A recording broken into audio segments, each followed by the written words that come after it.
It was not a sound that woke her, but the absence of it. The wind had stilled. No howling through chinks in the log wall, no skitter of snow across the eaves. The fire had sunk low in the stove, but it wasn't cold that made Mary Lake sit upright beneath her quilts. It was silence, a silence that did not feel like peace, but suffocation. She turned toward the cabin door, saw nothing through the frost-shrouded window but a wall of white. The moonlight, once silver on the snow, was gone. She reached down, touched the floor beside her bed, then dropped to her knees, pressed her ear to the boards. Not even a whistle, not even the groan of trees beyond the ridge. It was as if the world had been swallowed whole, and she knew, before she even tried the door, that she was buried. It wasn't just snow that did it. Snow alone might pile up against a door and keep a woman penned in for a day or two, but this was different. It was the way the wind had shifted the drifts, the way the overhang of her cabin roof had crumbled, then refrozen over the entry, sealing it like a tomb. And it had happened in the night, quietly, like the storm had never passed, only turned its back and waited for silence to smother her. Mary pulled her shawl tight and struck a match. The stove's flame barely caught on the half-split log. She was careful with her fire now, not because of the smoke. No chimney draft would carry anything out. The cold was so thick up top, the smoke just curled along the rafters. But because she only had 4 more logs, 4, her eyes swept the tiny one-room cabin. Every seam, every plan, every line of lumber she'd laid herself now stared back like it might betray her. She'd built this place alone, after Nate died, after the baby never came, after folks stopped writing. A woman alone on the prairie was a short sentence, with a long silence after it, and Mary knew better than to count on rescue. But that was never the plan anyway. She didn't build for help, she built for survival. And beneath her floor, 2 feet down through hand-packed earth and cedar planks, was her answer. She didn't think it would come to this. It had just been an idea at first, the kind that rattles in a lonely woman's head when spring winds bite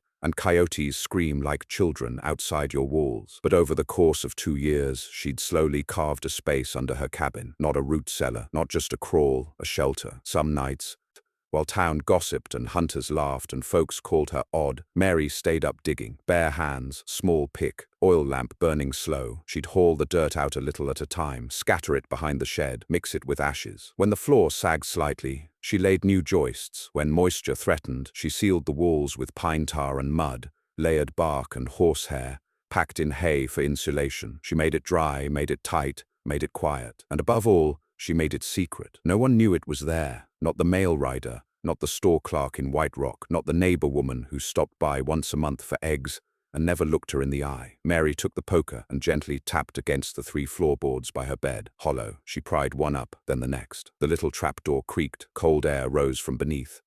But not the killing kind. The air was still warmer than what waited above. She slid down, feet first, gripping the rope she'd knotted into the beam. Her feet touched dry, packed ground. The space was small, barely long enough to lie down in, but she'd stored supplies in here for 2 winters. 6 mason jars, dried apples, cornmeal, bacon fat sealed in tin, even her mother's old shawl. But it wasn't food that kept her alive down there. It was heat. The fire pit she'd built into the ground used no smoke, just rocks she'd heat slowly in the stove above, then drop through a clay pipe that led to a small stone basin below. A trick she learned from an old Dakota woman long ago. The basin would radiate warmth for hours. No flame, no oxygen burned, just warmth. Not enough to live in forever, but maybe enough to wait.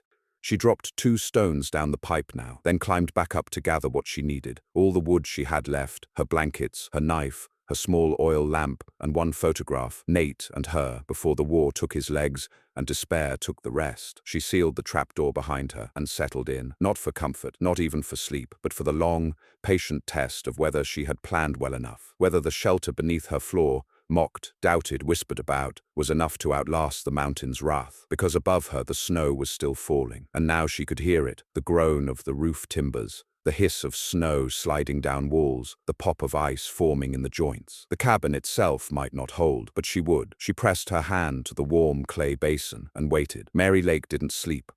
Not really. The earth beneath her back was soft but unyielding, the kind of comfortless surface that told the body it was alive only by reminding it of pain. Her shoulders ached from hunching, her legs cramped in the night, then again before dawn. But she did not complain, because above her, there was a groan like the breath of a dying man, and the weight of 1,000 snows was pressing harder with every hour. She had buried herself alive, and by her own hands. That thought came more than once. The second morning, she thought the roof might come down, not the roof of the cabin, that she could almost accept, but the very beams overhead in the crawl, her secret shelter. There was a deep pop in the timbers, the kind she'd only heard twice before, once when the barn collapsed in '72, and once when the spring river broke through the ice too fast and shattered a bridge upriver like kindling. She held her breath and waited for the follow-through, but it didn't come. The beam held. The crack echoed through the dirt, then silence. Mary placed her palm against the clay basin, still warm, barely. The rocks she'd dropped through the stove vent had long since cooled, but the insulation had done its job. The hay behind the walls hadn't caught fire. The bark hadn't molded. The low airspace, stuffy though it was, had stayed dry. That alone was a miracle. Her cheeks burned slightly from the temperature difference between above and below, but she knew she couldn't stay down here forever. She'd measured it all in her head when building it. 6 days, maybe 7, if she rationed well and the fire rocks worked.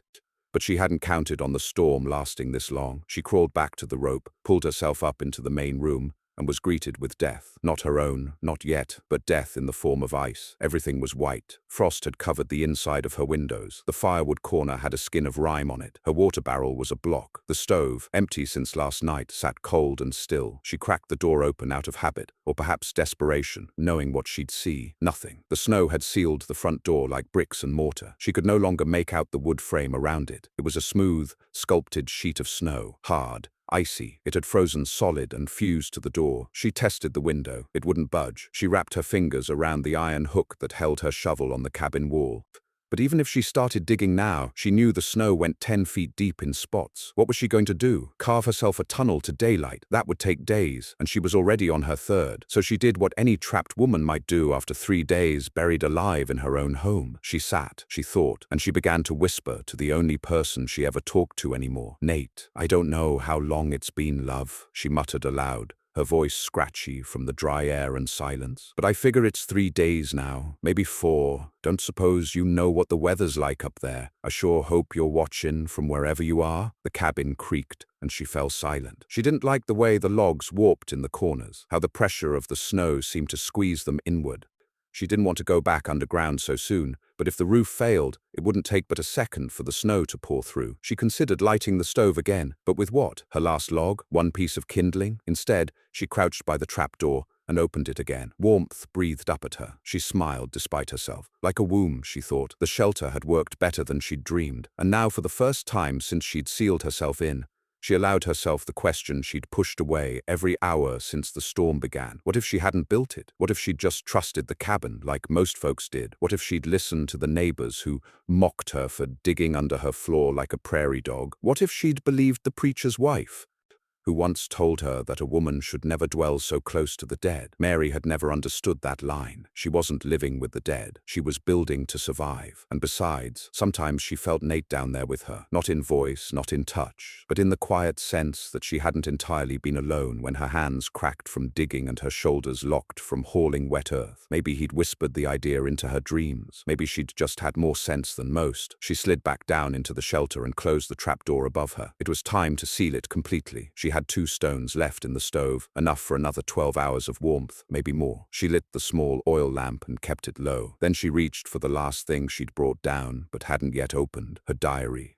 Mary's hands trembled slightly as she flipped the cover. She hadn't written in it since early fall, not because she'd had nothing to say, but because speaking into paper had started to feel like carving her thoughts into stone, and she wasn't sure she wanted some future stranger finding her words and judging her life from them. But now, as the cold crept closer again, and the shelter darkened further, she decided it was time. With shaking fingers, she wrote, "Snow sealed the door. Fire's out. I have food enough for 2 days. Heat for maybe 1. I don't know if the cabin will hold, but I am still here. I planned for this. Let no one say a woman can't survive when she builds with her own 2 hands." She closed the book, set it near the basin to stay dry, and lay down. The silence was full now, not like the first morning, when it had felt like a threat. This silence was earned. It was a waiting silence, a breath held between storm and thaw. Her eyes drifted toward the earthen wall where a single crack let in a ribbon of light from above. It was faint, golden, like the first reach of sunrise. But it couldn't be dawn. She hadn't seen real daylight in days. Still, something had changed. The cold air no longer rushed in around the trapdoor. The cabin above, though brittle, no longer groaned as loud, and the clay basin beneath her hands stayed warm longer than before. Maybe the wind had shifted. Maybe the storm was breaking. Maybe she didn't dare hope too fast. But she stayed awake that night long after her lamp went out, listening for the groan of snow sliding down the eaves, for the whisper of birds returning to a world that had been buried,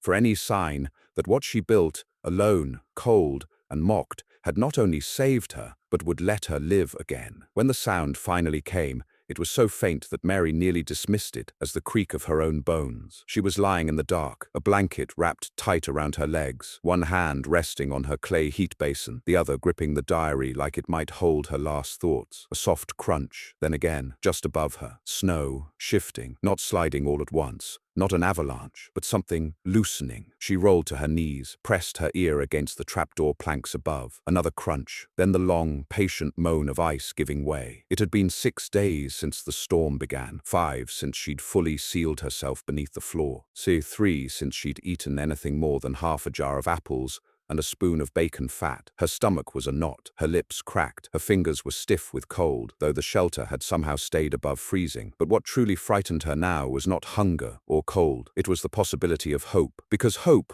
after too long in the dark, became a fragile thing. You didn't reach for it too quickly, didn't breathe too loud, didn't risk shattering it with action. She waited another hour, listening. Only then did she push upward. The trapdoor stuck at first. Frost. She braced her shoulder against it, pushed harder. It cracked, then released with a muffled snap that echoed like a rifle in the silence. She climbed into the main room and saw it immediately. Shaft of light, narrow and golden, cutting across the far wall.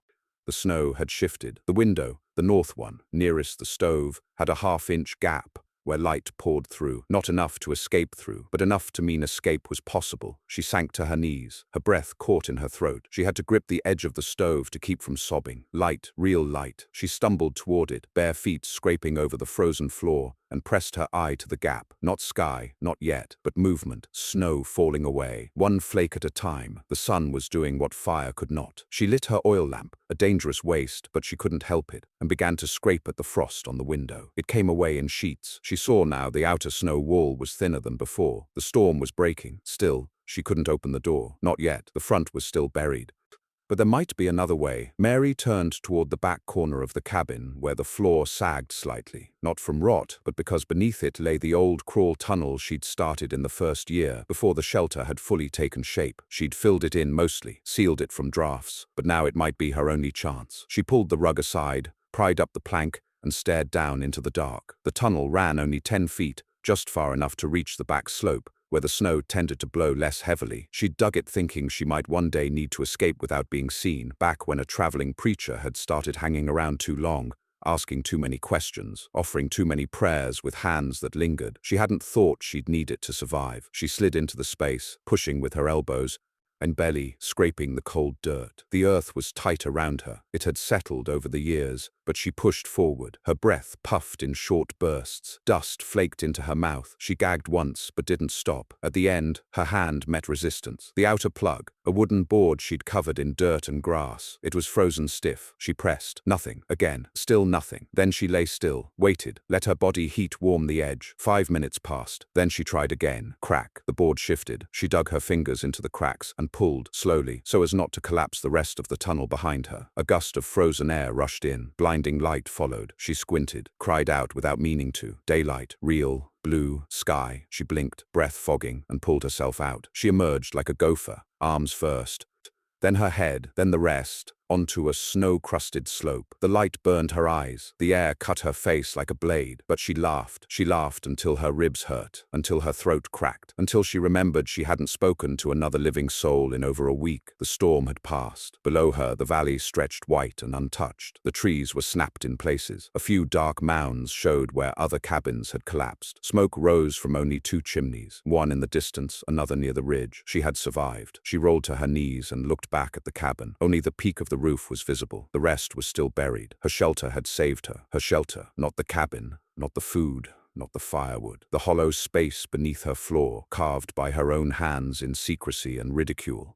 She stayed in the light for only a few minutes before the wind reminded her that survival and comfort were not the same thing. She returned to the tunnel, crawled back through, and emerged again into her cabin with fresh eyes. It was a tomb still, but now one with a path to resurrection. She spent the next 2 hours chipping ice from the stove, gathering her remaining supplies. She hauled everything into the shelter, not to hide again, but to prepare. If the storm returned, and out here it always did, she would not be caught by surprise. She dried the walls with cloth, warmed the rocks again, and inventoried every item. 3 apples, 1 tin of lard, half a sack of oats, 1 candle, a spoon. It wasn't enough. She would have to venture out soon, find firewood, reopen the door from the outside, locate her shovel, wherever the wind had buried it. But for now, she had one last task. She took the diary again, and with steadier hands than before, wrote, "The snow has thinned. I escaped through the tunnel. The shelter held. The cabin is wounded but alive. I believe the worst has passed. But I also believe the world above is not done testing me. I must prepare again. I must build better. I must never forget that what others call foolish saved me." She paused, then underlined the last line. She closed the book, then sat by the trapdoor one final time that day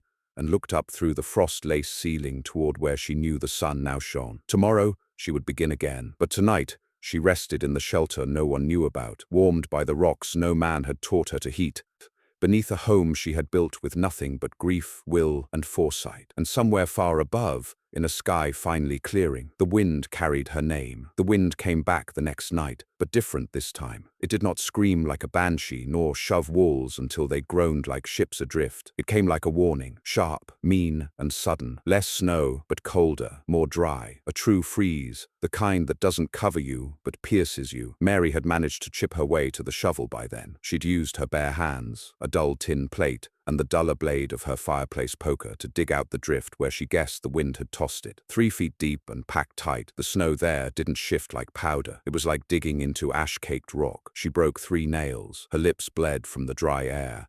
But when her fingers scraped iron, she sobbed with relief. The shovel came up heavy, clumped with frost but intact. That evening, after kindling a fire with wood scavenged from her own roof beams, she dared not pull from her shelter cache too early. She stood at the door again, this time determined not to press her face to the window like a trapped animal. She would dig her way out properly. The cabin door was frozen solid, hinges fused to the frame, lock buried. So she shifted her focus. The eastern wall, where the sun rose, held the least snow. Only a few feet covered it now. If she carved out a trench from the tunnel exit to that corner, then began working horizontally, she could maybe open a breach from the outside. So she did. It took her the better part of the next day. No food, no break, just labor. Each swing of the shovel felt like it cut into her bones. The snow was so dense it crunched like sand, like she was digging up a beach frozen in time. But each motion warmed her a little. Each scrape made the wind feel like less of a predator and more like a partner, testing her, not killing her. By midday, she broke through the outside of the eastern wall. She stood back and stared. Her cabin looked like a swollen hill, only the chimney and one corner of the roof visible. It was still a tomb in many ways, but now it was a defended one. She widened the trench, creating a kind of channel that let her pass to and from the tunnel exit without needing to climb or crawl. Then, with hands that trembled less than they had days earlier, she marked the trench edges with branches. That night, she slept in the shelter again, not because she had to, but because it was warmer than the cabin above. The wind outside wailed once, then fell still. The storm had become a memory, but memory, as she well knew, could kill if not respected. On the 7th day, she stood fully outside for the first time. The air was dry as bone, her cheeks cracked, her eyes stung, but the view made her forget all that. From the rise behind her cabin, she could see the entire valley, miles of white, trails carved by wind, and far off, the black toothpick shapes of cabins and shacks poking through snow like broken fence posts. Some would still be alive, most wouldn't. Mary didn't feel triumph. She didn't feel pride. What she felt was steadiness. She knew now that she could survive not just this storm, but the next. Still, part of her ached. Because survival is not joy. It is not peace. It is the relentless refusal to die. And sometimes that refusal comes with a price. She saw no smoke from the Sims cabin. None from the Hartley place either. Just silence. She trudged back to her trench, down into the tunnel, and emerged inside her cabin once more. The light was stronger now, the air fresher, but still, it wasn't enough. She needed help, not to be helped, but to offer it. Because if her shelter had saved her, maybe it could save others too. So she began preparing. She turned the shelter into a true haven, moved the last of her supplies into the corner, and replaced them with bedding, hay, extra quilts, even her coat. She rebuilt the tunnel roof with branches and extra clay. She widened the inside entrance, She fixed the broken rung on the rope ladder leading into the trapdoor. It wasn't much, but it would hold one more, maybe two, and then she waited. 2 days passed, then came the knock. Not a proper knock, more like a scraping, weak, faltering. She was standing by the stove, boiling water from melted snow, when it came again, this time clearer. She didn't speak, just grabbed her coat, shoved her arms through, and ran for the trench exit. The sun was nearly gone. Blue light smothered the ridge. But in the ditch, barely clinging to the side of the slope, lay a boy, 13 maybe, not hers. She had no children, never had, but the look on his face was like a memory she hadn't dared remember. She dropped to her knees. His lips were grey, his boots torn. One hand clutched a blanket, the other a doll. Not his, sister's, maybe, or memories. He opened his mouth, no sound. Mary lifted him into her arms. He weighed nothing. She carried him down through the trench, into the tunnel, and through the trapdoor. The shelter welcomed him without question. She wrapped him in quilts, fed him sips of water, dried his face. He slept. When he woke the next morning, she was waiting. "Where from?" she asked. Voice soft. He didn't speak, just stared. Then he whispered, "Everybody gone?" She nodded. He pointed to the trapdoor. "You live under?" "Sometimes." He looked around. "Warm?" "Yes." He blinked slow. "Can I stay?" She looked down at the clay basin, still warm beneath the last stone she'd placed before dawn. She didn't hesitate. "Yes," she said. And in that moment, her shelter, built in darkness, scorned by neighbors, born of grief, became not a refuge, not a tomb, but a home. A new one, for her, and whoever else the snow had not yet claimed. The boy's name was Eli. She learned that 3 days after he arrived, when his voice came back strong enough to answer more than one-word questions. "Eli Johnson," he said quietly, sitting near the shelter wall with a blanket pulled up to his neck. His face had more color now, his hands less tremble. "From Elk Creek." Mary had paused, spoon in hand. Elk Creek was 4 miles down the valley, just past the ridge. She hadn't known anyone had survived there. "My mama's gone," Eli said next. "Pa, too, I think." He didn't cry when he said it. He stared straight ahead, the kind of stare Mary had seen on a veteran once, when she still lived back east, and the war had eaten whole cities. The kind that said the heart had burned and left only memory behind. Mary didn't ask more. She just passed him the soup. Oats boiled with snowmelt, a sliver of bacon fat, and one dried apple cut thin, enough to keep them upright, not enough to waste. Eli ate slowly, with both hands, and didn't speak again for the rest of the night. That was fine by her. The snow didn't leave quickly. It hardened. Day after day passed, and the temperature barely rose. The wind had gone still, but the air stayed sharp as broken glass. Even the sky was frozen, bright and blue and unblinking, like the world was holding its breath. Mary used that stillness. She cleared out the trench entirely, widened the escape tunnel, recut the trapdoor to fit tighter, layered new bark and cloth to block the drafts. Each task she did with the thought of someone else now, not just herself. Because with Eli in the shelter, everything had changed. The shelter could no longer be just survival, it had to be sustainable. And more than that, she felt the strange pull of duty. Eli wasn't her son, but he was alive because of her. And that meant something. It had to. Otherwise, what was the point of everything she'd endured? That night while Eli slept, she wrote again in the diary. "He came near dusk, half dead, half buried. The snow almost claimed him. I would have never heard him if I hadn't left the tunnel unsealed. I wonder now if I'm meant to keep it open, if others are coming, if the shelter was never meant to be mine alone." She paused, then added, "He dreams of voices, cries out sometimes, says his sister didn't wake. I don't ask more, not yet." Then she closed the book, slid it beneath the dry plank she always used as her pillow, and returned to tending the warmth. On the 10th day after the storm, Mary saw smoke, not hers, thin, weak, near the foothill past Dead Birch Hollow. She told Eli to stay, made him promise, then took the shovel, one blanket, and half a loaf of hardened bread. She used the back trench and climbed high enough to see beyond the ridge. The smoke came from a collapsed sod house, one she remembered from 2 years ago when a family named Barrick had passed through, saying they'd settled temporarily. She hadn't seen them since. Now, a hole in the roof let out the smoke. She approached slow, not wanting to startle anyone. When she called out, no one answered. Then a shape moved in the doorframe. A woman, thin, eyes sunken, baby in her arms. Mary didn't speak. She pulled the blanket from her pack, draped it around the woman's shoulders, and led her down the ridge. 2 hours later, but the shelter was full. 3 now. The baby barely made a sound. The woman's name was Naomi. She could barely hold a cup. Mary sat her near the clay basin and spooned soup into her mouth until her hands stopped shaking. "I saw your smoke," Naomi whispered later, voice hoarse. "Didn't know anyone was left." Mary just nodded. "I dug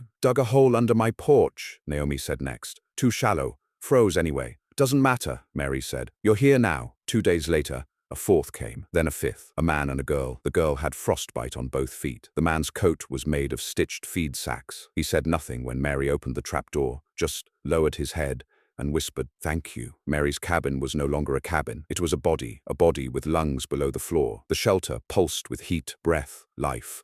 She laid straw over the floor for insulation, hung quilts on the walls, rotated heat rocks day and night, and always kept the trench open, because each day someone else came. Most didn't speak much. Many had lost everything, but they all saw the same thing when they entered the shelter. A woman who had planned, a woman who had survived, a woman who had built. The rumors had once called her mad, the widow with her head in the ground, digging tunnels instead of courting, talking to the dead instead of churchgoers. But now, those tunnels had names. Eli called it the warm hole. Naomi called it the heartbeat. The man with the stitched coat called it a second chance. But Mary, she just called it what it was. My floor. By the third week after the storm, 12 people had passed through her shelter. Some stayed. Some left when the paths cleared. One went for help. One never returned. Mary marked them in her diary. Not names, just days. Day 13, girl, 8, boots gone.